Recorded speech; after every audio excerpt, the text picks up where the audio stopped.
what's up, my company? How's it going? สวัสดีครับชาวนครพนมสบายดีหรือเปล่าไม่ได้เจอกันตั้งนานวันนี้นะครับอยากจะมานำเสนอคำว่าผักสลัดผักสลัดนั้นสะกดด้วยตัว L E T T U C E คำนี้ถ้าเป็นคนไทยคงจะออกเสียงว่า lettuce แต่จริงๆแล้วภาษาอังกฤษออกเสียงง่ายนิดเดียวครับมันออกเสียงว่า lettuce พูดตามอีกทีครับ lettuce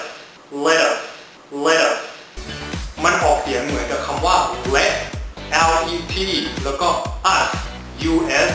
แต่คราวนี้ให้เราเปลี่ยนเสียงตัว T ให้กลายเป็นเสียงตัว D ด้วยแล้วพูด